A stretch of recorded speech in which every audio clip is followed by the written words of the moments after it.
오늘 우리가 함께 묵상하고 배울 말씀은 사실은 오후 시간에 강의하는 본문이고 또 순서가 오늘 이 본문을 해야 하는 것인데, 이 본문을 우리가 알지만은 우리 모두에게 다 귀한 교훈을 주는 본문이기에 오전과 오후 시간으로 나누어서 이 말씀으로 함께 은혜를 나누려고 합니다. 먼저 이 본문의 배경이 되는 21장의 내용을 간략하게 축약하면 이렇습니다. 사도 바울이 성령의 매임을 받고 예루살렘으로 올라가려고 그랬습니다. 올라가면 핍박이 있고 결박을 당하고, 그리고 거기에 소동이 있다고 하는 것을 미리 사도 바울이 알았지만은, 그러나 그것이 하나님의 뜻인 거로 그가 많은 사람들의 만류를 물리치고 결국 예루살렘으로 올라갔습니다. 거기 있던 사도와 예수님의 육체의 동생 야고보가 사도 바울을 아껴서 어떻게 하든지 보호해 보려고 힘을 다합니다. 그러나 성전에 있던 사도 바울이 유대인들에 의해서 성전에서 쫓겨나고 결국 밖에 붙들려 가서 거기서 매를 맞고 죽이려 합니다. 그때 로마의 천부장이 소식을 듣고 급히 백부장과 군사를 데리고 와서 사도 바울을 결박함으로 보호합니다. 그리고 영내로 끌고 가서 신문을 하려고 할 때에 사도 바울이 요청을 합니다. 내가 이들에게 할 말이 있는데 나에게 시간을 좀 달라. 그럴 때 하나님의 은혜로 죄인이 그 사람들에게 보호를 받으면서 하나님의 목적인 유대인들에게 복음을 전하는 기회를 얻습니다.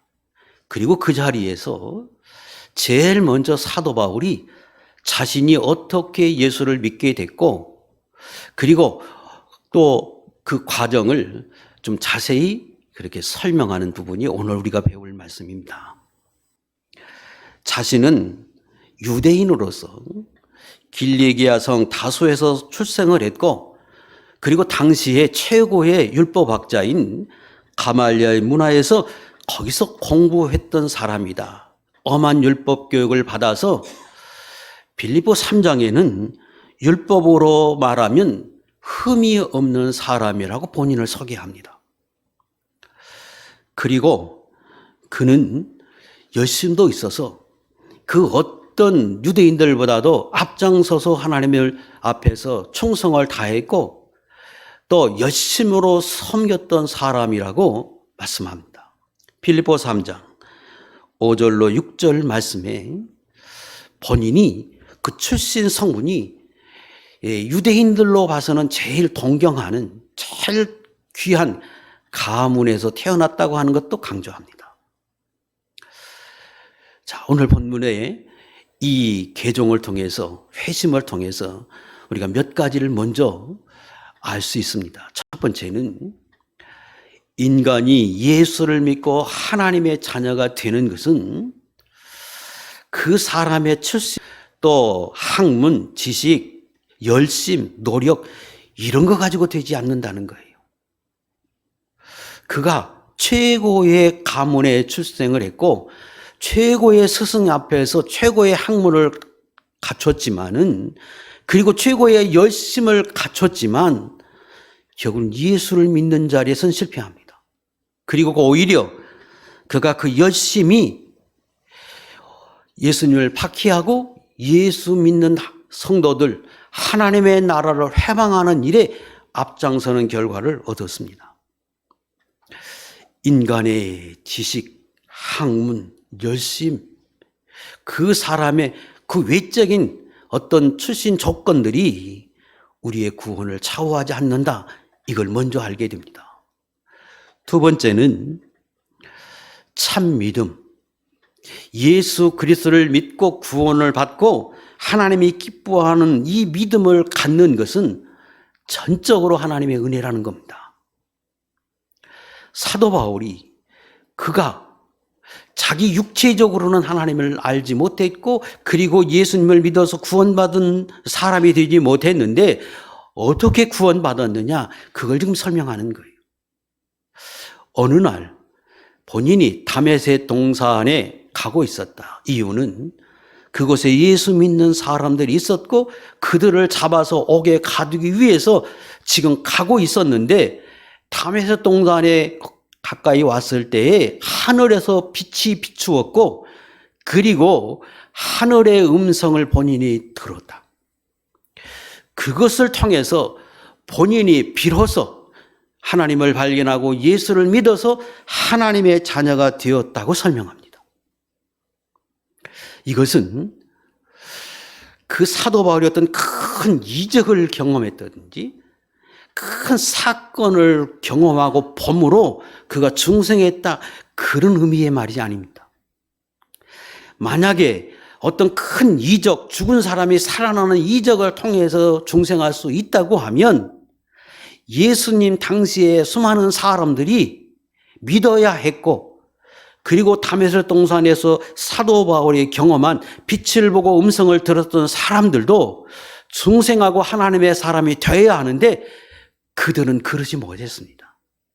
그저 사도 바울이 보는 그 빛을 본문에 봤다고 말을 하는데, 그들이 본 것은 하나의 기적과 신비한 현상이었지 그것이 그를 변화시키는 능력의 역사는 되지 못했습니다. 또 사도행전 9장에서 이 말씀을 말씀할 때 거기는 반대로 설명합니다.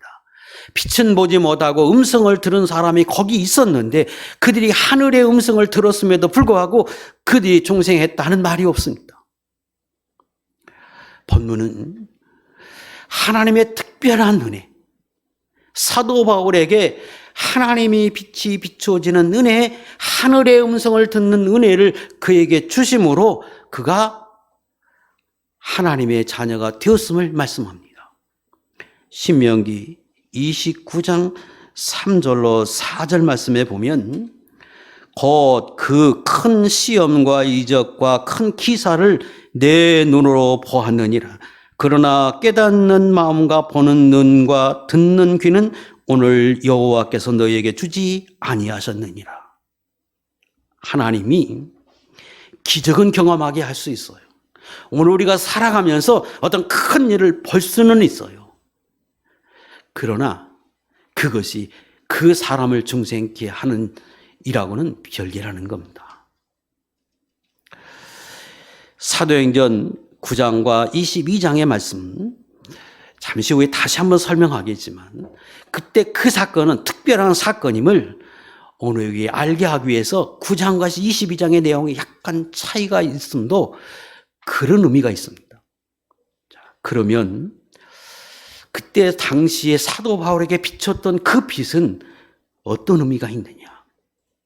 그 빛은 하나님이 사도 바울에게 개인적으로 그에게 생명의 빛을 비추고 진리의 빛을 비추고 그리고 창조의 능력을 발휘했던 그 능력을 그 사도 바울에게 비췄음을 말씀합니다.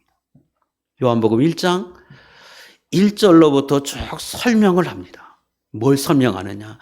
처음에 예수님이 계셨는데 말씀으로 계셨다. 그리고 그분은 하나님이셨다. 그리고 세상은 어떻게 만들어졌느냐? 바로 그 예수 그리스도 말씀으로 계신 그분에 의해서 만들어졌는데 하나도 그가 없이는 된 것이 없다. 온전히 말씀으로 계셨던 예수 그리스도의 은혜에 의해서 세상이 만들어졌다. 근데 그분은 빛이다. 그리고 그 빛이 세상에 비추어졌다고 설명하고 그 빛은 사람들에게 비추어지는 빛이라고 설명합니다. 다시 말하면 거기서 말하는 그 빛은 창조의 역사를 이뤘던 그 능력의 빛이라고 하는 말이고, 아무것도 없던 곳에서 생명을 낳게 한, 생명이 있게 하신 그 생명을 말합니다. 그리고 바로 지식의 근원이신, 아무것도 깨닫지 못했던 사도 바울에게 깨닫게 하는 그 지식, 능력에 있는 빛을 말해요. 그래서 생명과 지혜와 지식과 그리고 능력의 빛을 하늘에서 직접 사도 바울에게 비춰줬다고 하는 걸 말합니다. 그러므로 사도 바울이 그 빛을 듣고 그가 중생합니다.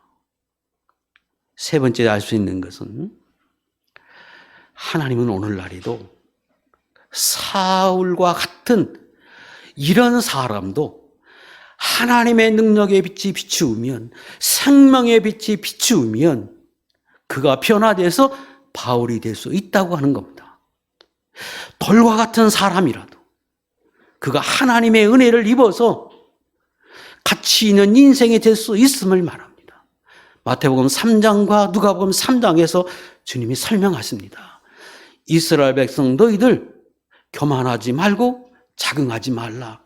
겸손해야 한다. 이유는 하나님은 아브라함을 돌이 되게 하고 돌을 아브라함 되게 하시는 분이라고 설명하시면서 바로 하나님이 능력이시고 하나님이면 다 하실 수 있다고 하는 걸 우리에게 증거해 주십니다. 그러면 질문하겠습니다. 중생하는 것은, 거듭나는 것은 하늘에서 하나님이 생명의 빛을 비추어 줄 때 거듭나고 하나님의 사람이 될 수 있다고 하면 여러분들은 그 빛을 받았습니까? 여러분들은 사도 바울과 같이 하늘의 음성을, 하나님의 음성을 들은 사람들입니까? 우리 모두는, 저도 예수를 믿고 하나님의 자녀가 된 사람은 하늘의 빛을 비춤을 받고 그리고 하나님의 음성을 들은 사람들입니다. 무엇이 증거하느냐? 아니, 나는 그런 경험을 하지 못했는데 어떻게 할 수 있느냐?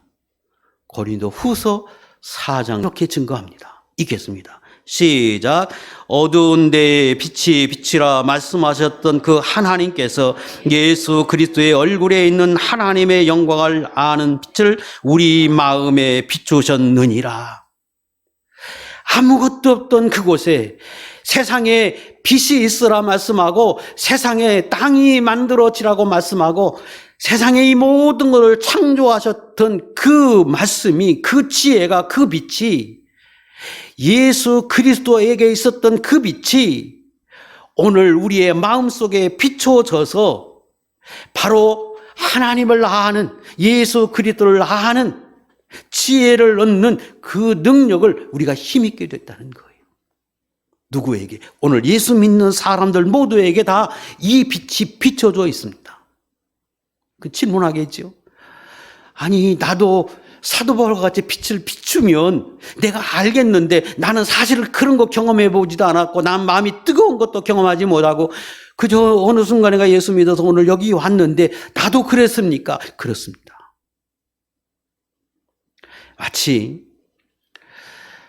하나님께서 보혜사 성령을 주신다 말씀하실 때 그 보혜사 성령은 하나님이시지만, 능력이시지만 보이지 않는 영이기에 그들이 하나님의 영이 임해도 그것을 피부로 느끼지 못하고 깨닫지 못하기 때문에 하나님의 처음에 임할 때에는 사도행전 2장에서 불의 역사로 나타나서 눈으로 보게 하시고 이후에 어느 순간까지 사도 바울이나 베드로나 하나님의 종들이 말씀을 전할 때 그때 그 성령이 비둘기와 같이 임하는 것을 그 모든 사람에게 눈으로 보게 하셨습니다. 그리고 그것을 깨닫고 난 이후에는 그것을 눈으로 보지 못하게 했습니다. 하나님의 사람이 중생케 하는 것은, 거듭나는 것은 하나님의 빛을 받쳐서 하나님의 영을 받아서 하나님의 생명을 받아서 우리가 하나님의 사람이 된다고 하는 사실을 우리로 깨닫게 하기 위해서 하나님의 처음에 사도 바울이라고 하는 이 못된 사람, 구제불능인 사람, 이스라엘 백성들을, 예수 믿는 사람을 그렇게 타락한 그런 변화될 수 없는 그런 강팍한 사람에게 하나님의 눈에 보이도록 역사해서 그가 중생하는 것을 보이신 거예요. 어떻게? 하나님의 은혜로, 성령의 역사로 하나님의 특별히 그에게 복을 주심으로, 은혜 주심으로 그가 하나님의 사람이 됐다고 하는 것을 샘플로 처음에 보혜사 성령이 임한 것처럼 하나님이 그렇게 하신 거예요. 그리고 그걸 이후에 오늘 저와 여러분에게는 눈으로 보이지 않지만 어느 순간에 여러분에게도 그 빛을 비추고 그 빛으로 인하여 하나님의 사람이 됐다고 하는 걸 성경에 기록하고 우리에게 확신케 하십니다. 제가 러시아에서 선교할 때 거기는 훨씬 더 복음으로 어두워진 것이고 하나님을 이론적으로는 알지만 그분이 정말로 살아계시고 능력의 하나님인 것을 모르는 그들에게 하나님이 어떻게 증거했느냐, 하나님 저희들에게도 좀 보여주십시오. 그럴 때 제가 여러 번 이야기 드렸지만 그 중에 어느 한 분이 하나님 앞에서 그 찬란한 빛을 보게 하시고 그래서 그가 그 입으로 성도들에게 고백하게 해서 오늘도 하나님이 살아계시고 예수 믿는 우리 모두에게는 하나님의 빛이 우리에게 임했다고 하는 것을 깨닫게 하셨습니다. 그 사람만, 사도 바울만 그랬습니까? 아니요. 오늘 우리도 다 그래요. 그리고 우리 모두는 다 하나님의 음성을 들은 사람입니다. 요한복음 14장 26절 우리가 너무 잘 아는 것처럼 우리 안에서 성령이 계신데 그 성령이 우리에게 가르쳐 주셔서 마치 하늘의 음성이 들어서 그가 예수님이 하나님인 것을 알게 하고 그 하나님이 살아계신다고 하는 것을 알게 하신 것처럼 우리 안에서 우리에게 가르쳐주고 생각나게 하심으로 오늘 우리에게 확신을 주었어요. 그래서 오늘 예수 믿는 저와 여러분들은 다 하늘의 빛을 비춤을 받은 사람들이요 하나님의 음성을 들은 사람들이라는 겁니다. 그래서 고린도전서 12장 3절에는 하나님의 영으로 말하는 자는 누구든지 예수를 저주로 할 자가 하지 아니하고 또 성령으로 아니하고는 누구든지 예수를 주시라 할 수 없다고 말씀하시고 요한복음 6장 55절에 내 아버지께서 오게 하여 주지 아니하시면 누구든지 내게 올 수 없다고 말씀하십니다.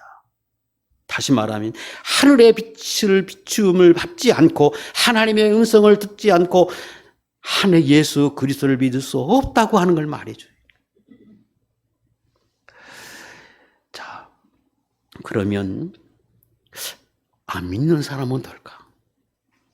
안 믿는 사람들, 현재 예수 그리스도를 거부하고 믿지 못하는 그들은 어떤 상태에 있을까? 성경은 이렇게 말씀합니다. 요한복음 1장 9절로 12절에 설명하시는데 참빛 곧 세상에 와서 각 사람에게 비치는 빛이 있었나니 누구? 예수 그리스도가 계시고 그분이 생명의 빛으로 능력의 빛으로 지혜의 빛으로 세상에 비추었다. 비추고 계시다. 그런데 자기 땅에 오매 자기 백성이 영접하지 아니하였으나 이스라엘 백성들이 하나님이 그들에게 말씀을 전해 주어서 그들에게 깨닫게 하시고 그들에게 증거해 주었으나 그들이 영접하지 아니하고 영접하는 사람은 누구든지 영접하기만 하면 곧 그 이름을 믿는 자들에게는 하나님의 자녀가 되는 권세를 주셨다고 말씀하십니다. 그래서 이 세상에도 그 오늘 예수 믿는 저와 여러분들에게 비추던 생명의 빛을 비추고 있는데 그들이 그것을 영접하지 않고 믿지 아니함으로 오늘 하나님의 자녀가 되지 못했다고 설명하십니다. 그리고 그 빛을 비출 때 그 사람들이 강팍하고 그 사람들이 악한 영에 속해서 믿지 못하기도 하지만 그러나 또 하나 악한 영이 그 일을 막는다는 거예요. 그래서 고린도 후서 4장 4절에 그 중에 이 세상의 신이 믿지 아니하는 자들의 마음을 혼미하게 하여 그리스도의 영광의 복음의 광채가 비치지 못하게 함이니 그리스도는 하나님의 형상이니라. 악한 영이 그 일을 막아서 우리로 하여금 예수 그리스도를 영접하게 하는 그 일을 막고 있다는 거예요. 자, 오늘 여기 계신 저와 여러분들은 다 하늘의 빛을 받고 하나님의 은혜를 입은 하나님의 귀한 백성이 되었음을 기억하시고 나는 하나님의 자녀라고 하는 이 확신 저와 여러분이 언제나 잊지 않고 자존감 있는 사람 하나님의 자녀로서 살아가는 하나님의 종들이 될 수 있기를 주의 이름으로 축복합니다. 오늘 본문에 보면 사도 바울에게 그 빛이 비추어지니까 그가 변화를 일으킵니다. 다시 말하면 거듭나서 하나님의 자녀가 됩니다. 그런데 그 하나님의 자녀가 되고 거듭날 때 나타나는 증거들이 있습니다. 저와 여러분들이 하늘의 빛을 받고 내가 하나님의 자녀가 되고 난 이후에, 아니 하나님의 자녀가 타면서 내게 나타나는 증거들이 있다는 거예요. 첫 번째 증거는 하늘의 빛을 비추고 나면 깨달아집니다. 뭐가? 하나님의 계심이 깨달아져요. 하나님이 살아계시고 하나님이 존재한다고 하는 사실이 깨달아져요. 그래서 그분이 창조자이시요, 그분이 유일하신 신이시요, 그분이 전지전능하심이 자연스럽게 깨달아집니다. 그리고 비로소 하나님의 음성이 들립니다. 지금 빛이 비추고 지우고 나니까 사도 바울에게 하나님의 음성이, 하늘의 음성이 들렸습니다. 여기 하늘의 음성을 들렸다고 하는 말은 다른 사람도 물론 들었어요. 그러나 그들은 그 음성이 그저 흘러가는 어떤 자연에 나는 어떤 소리로 들었을 뿐이지 하나님이 하늘에서 주는 지혜의 소리로 듣진 않아요. 하나님의 능력의 소리로 들리진 않았어요. 그러나 사도 바울에게 빛이 비추고 나니까 그 음성이 하나님의 음성으로 사도 바울에게는 들려서 그가 그 들리는 음성이 하나님의 음성인 줄을 깨닫습니다. 그래서 주는 누구시냐이까 하고 되묻습니다. 나는 내가 박해하는 나사렛 예수라 말씀하시고, 그때에 그가 그 모든 것을 통해서 다 깨닫습니다. 하나님이 계시고, 그리고 자신이 핍박했던 바로 그 예수님이 실존하시는, 바로 그 오래 전에 오셨다가 죽으신 분이 하나님이시고 메시아이고 그분이 나를 위해서 죽었다고 하는 사실이 순간적으로 깨달아집니다. 하늘의 음성을 듣고, 오늘 저와 여러분들이 이 세상에서 수많은 사람들이 다 듣는 것 같지만 하나님의 빛을 비추어진 사람은 하나님의 음성을 들어요. 아니 성경 말씀을 들을 때 이 말씀이 하나님의 말씀으로 들리고, 이 말씀이 생명의 말씀으로 들리고, 이 말씀이 진실한 하나님의 말씀으로 들려요. 똑같은 말을 듣지만 다른 사람은 그저 소리나는 어떤 소리에 불과하고 그것이 아무런 의미가 없이 들릴지 모르지만 하나님 앞에 빛을 비추는 사람은 이게 생명의 말씀으로 들린다는 거예요. 그래서 오늘 저와 여러분이 이 아침에도 나와서 하나님의 음성을 듣겠다고, 하나님이 내게 주시는 말씀을 듣겠다고 여러분 여기 앉아 계시는 거예요. 수많은 사람들이 들을 때는 아무것도 아닌 것 같지만 하나님의 빛을 비춘 사람들에게 그것이 생명의 말씀으로 들리는 거예요. 그래서 바로 예수 믿는 사람에게 나타나는 증거예요. 그래서 어느 순간인가 성경이 믿어지고, 예수님이 믿어지고, 하나님이 믿어지고, 그리고 그 말씀이 이 세상에서 제일 가치 있는 말씀으로 믿어지는 거예요. 그리고 비로소 자신이 죄인인 걸 깨닫습니다. 어떻게 깨닫느냐? 빛이 비추어지고 예수님의 한 말씀, 나는 내가 박해하는 나사렛 예수라고 하는 그 음성을 듣고 그가 자신이 죄인임이 깨달아져요. 오늘 하나님의 말씀을 듣는 순간에, 하나님의 말씀을 들을 때 어느 순간인가 내가 이 땅에서 죄인으로 살았음이 깨달아져. 내가 하나님이 살아계심을 몰랐는데, 창조자이신데 그분을 섬기지 못하고 내가 살았고, 마치 내가 주인공처럼, 내가 모든 것을 다 한 것처럼, 내가 잘난 사람처럼, 내가 최고인 것처럼 내가 그렇게 살았어요. 언제부터 깨달았느냐? 하나님을 보는 순간에, 깨달아지는 순간에, 그분이 메시아인 것을 깨닫는 순간에, 하나님의 말씀을 깨달아지는 순간에 네가 죄인임이 깨달아지는 거예요. 그래서 사도 바울이 그 다메섹 동산에서 비춤을 받고 하나님의 음성을 듣고 그가 철저히 자기가 죄인임을 깨닫습니다. 디모데전서 1장 13절, 내가 전에는 비방자요 박해자요 폭행자였으나 죄인 중에 내가 괴순이라. 고린도전서 15장 8절, 맨 나중에 만삭되지 못하여 난자 같은 내게도 보이셨느니라 깨닫습니다. 그리고 또 하나, 자신의 무가치함이 자신의 한계를 깨닫습니다. 지금까지 내 눈으로 봤던 그것이 다였고 그것이 제일 가치 있고 귀하고 그것이 전부인 것으로 봤는데, 그런데 하늘의 낮 빛을 비춤을 받고 하나님의 음성을 듣는 순간에 자기가 아무것도 아닌 것을 깨달아요. 자기가 본 것이 전부 다가 아님을 깨달아요. 자기가 보지 못하는 세계가 있고 하나님이 계신 걸 그가 깨달아요. 하나님이 그 사도 바울에게 영원토록, 너무나 강팍한 것은 그가 자기가 가졌던 지식의 바탕을 두고 그렇게도 강팍하고 믿지 않았던 그가 자기를 신뢰했던 그를 하나님이 의도적으로 눈을 어둡게 해서 자신의 인간의 눈이 얼마나 무가치하고 그것이 얼마나 한계성이 있는 것을 깨닫게 하기 위해서 하나님 일시적으로 그의 눈을 감겨버립니다. 그래서 자기가 봤던 것이 전부가 다 아니고 내가 봤던 것은 아무것도 아니라고 하는 것을 하나님의 평생에 기억하게 하신 거예요. 내가 가진 모든 지식이 다인 줄 알았는데 그것이 아무것도 아니라고 하는 걸 깨달아요. 내가 봤던 이 세상이 전부 다인 줄 알았는데 그것은 하나님 앞에 아무것도 아니라고 하는 것을 그가 깨달아요.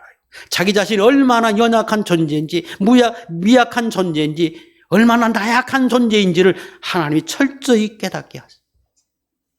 이게 하나님을 발견한 사람들이 나타나는 현상이에요. 하나님을 발견하게 돼요. 하나님이 어떤 분인지를 믿어지게 돼요. 그리고 예수 그리스도가 어떤 분인 것을 알아져요. 그리고 자신이 어떤 존재인 것을 깨달아져요. 비로소 인간이 인간인지를 알게 돼요. 자기 자신에 대해서 바로 깨닫게 되는 순간이 언제냐? 그 겁나는 순간이요. 하나님의 빛을 비춰질 때, 하나님의 음성을 들려줄 때, 하나님이 생명의 빛을 그에게 주실 때 가능하다는 것. 오늘 여기 계신 분들이 하나님 앞에 다 그렇게 깨닫고 하나님의 종들이 됐습니다. 이걸 깨닫는 사람은 하나님 앞에 엎드리게 되어 있습니다. 사도 바울이 하나님의 빛을 보고 듣는 순간, 하나님의 음성을 듣는 순간 그는 하나님 앞에 엎드립니다. 누가복음 5장에 베드로가 주님을 만나고 난 뒤에 그분을 깨닫고 난 이후에 그는 그 앞에 엎드립니다. 요한계시록 10장에서 사도 요한이 엎드립니다. 이사야 6장에서 이사야가 엎드립니다. 에스겔 3장에서 에스겔이 엎드립니다.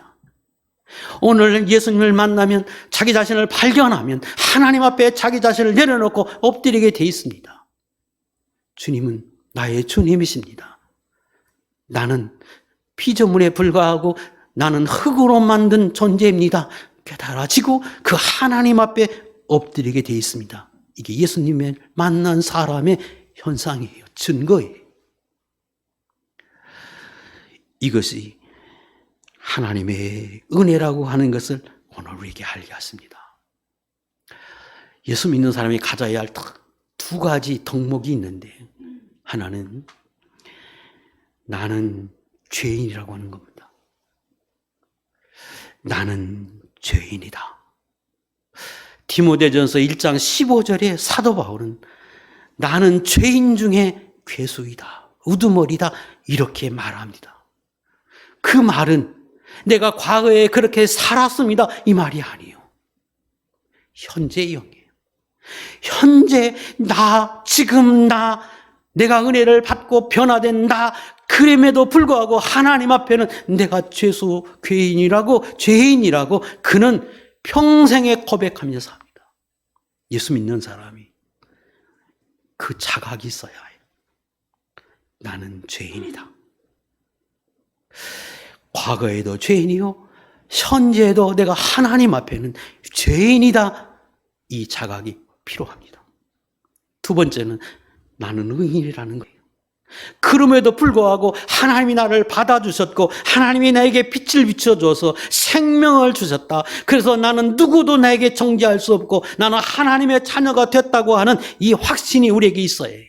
로마서 8장 1절과 2절에 보면 사도 바울이 말씀하고 권고합니다. 하나님이 나를 의인 삼아 주었고 하나님의 피로 인하여 내 죄를 씻겨 주었으므로 이 세상에 그 누구도 나를 정죄할 수 없다. 나는 의인이고 하나님의 자녀이다. 누구도 나로 하여금 죄인이라고 말할 수 없다고 하는 이 두 가지 사실을 우리가 가져야 한다는 거예요. 모순인 것 같지만 이 두 가지는 예수 믿는 사람이 꼭 가져야 하는 겁니다. 이 중에 하나만 결여돼도 문제가 생겨요. 하나만 결여돼도 교만하게 되고 그리고 자존감을 잃어버립니다.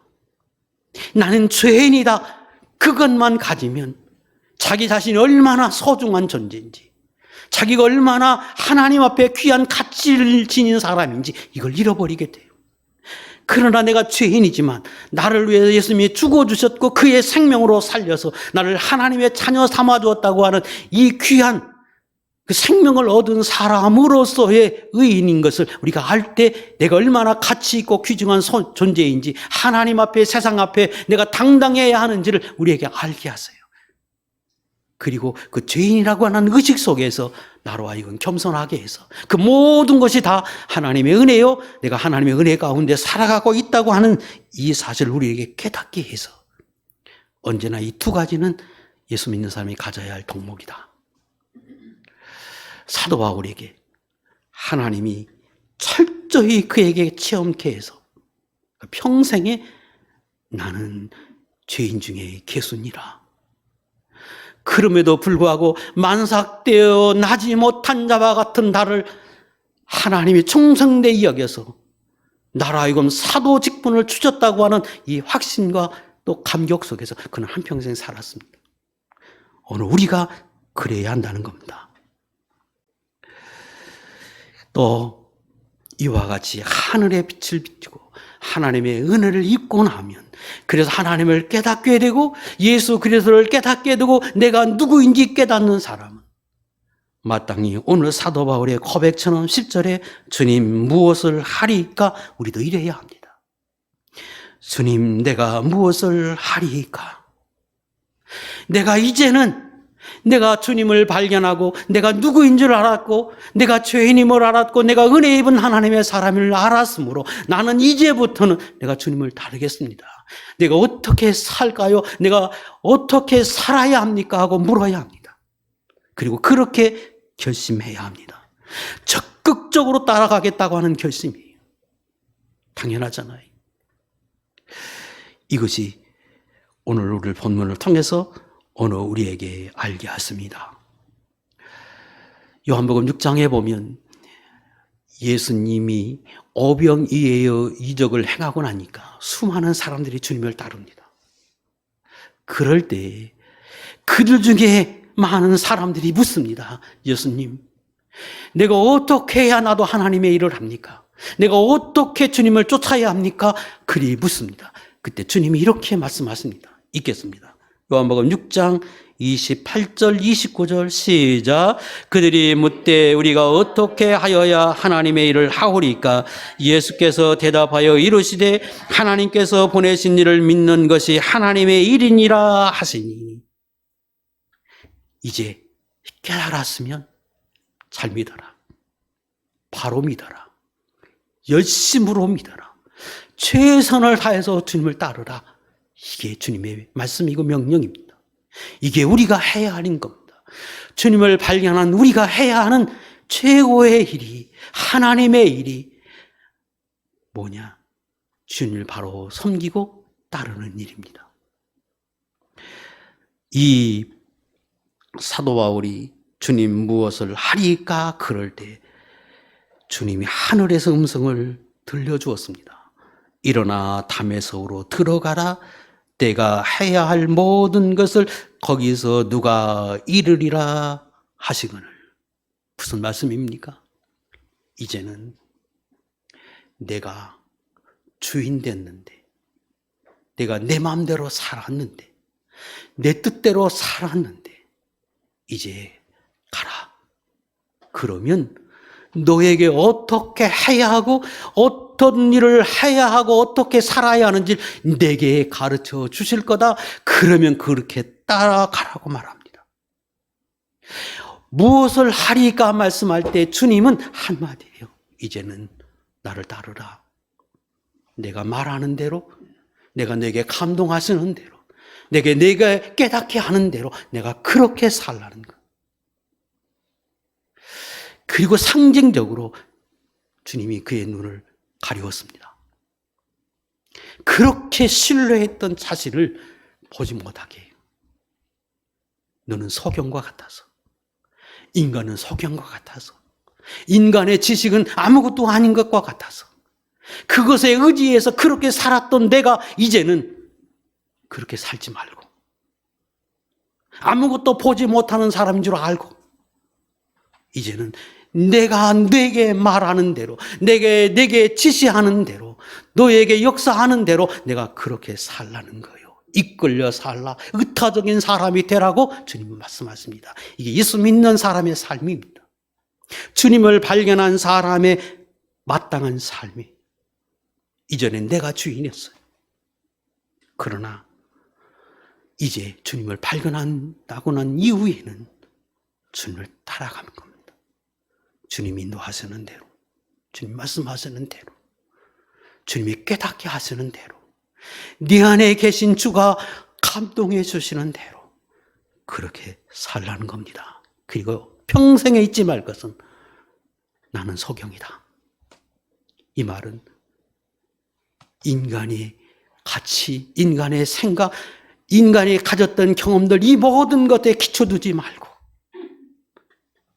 하나님의 인도를 따라서 살라고 깨닫게 하시기 위해서 의도적으로, 일시적으로 소경되게 하셨습니다.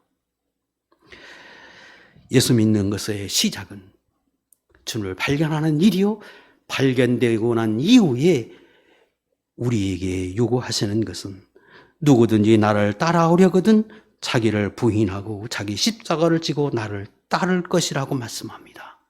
나를 부인하는 겁니다. 나는 소경입니다. 나는 아무것도 아닙니다. 이것이 존재되는 것이 예수 믿는 사람의 삶이라고 말씀합니다. 요한복음 21장 18절에 보면 제자들이 하나님의 은혜를 입었지만 계속해서 실패하고 또 실패하고 주님의 부활하심에도 불구하고 그 주님을 만나고 난 이후에 그들이 고기 잡으러 갑니다. 거기서 다시 주님이 그들을 만나주시고 그리고 깨닫게 하십니다. 다시 말하면 여기 담에서 동산에서 사도 바울을 만나 주심과 같이 그때 그 제자들을 다시 만나게 하고 베드로를 다시 주님과 만나게 하시고 난 뒤에 주님이 베드로에게 이렇게 예언합니다. 이제부터는, 과거에는 내 마음대로 내가 살았는데 이제부터는 너는 이끌려 살 것이고 이끌려 살아야 한다.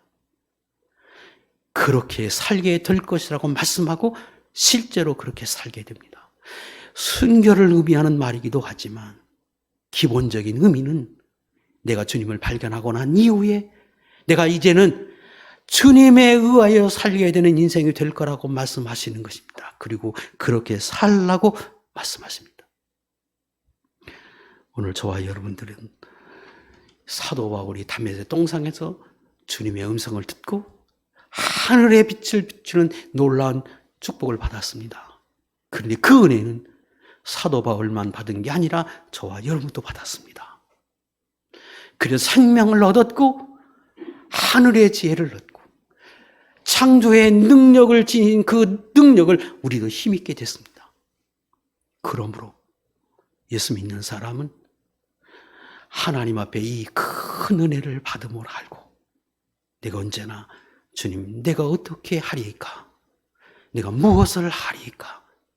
이렇게 묻고 그렇게 하나님 앞에 결심하며 하나님 앞에 사는 종들이 되어야 합니다. 그리고 꼭 기억할 것은 네 안에 계신 주님이 오늘도 우리를 인도하신다.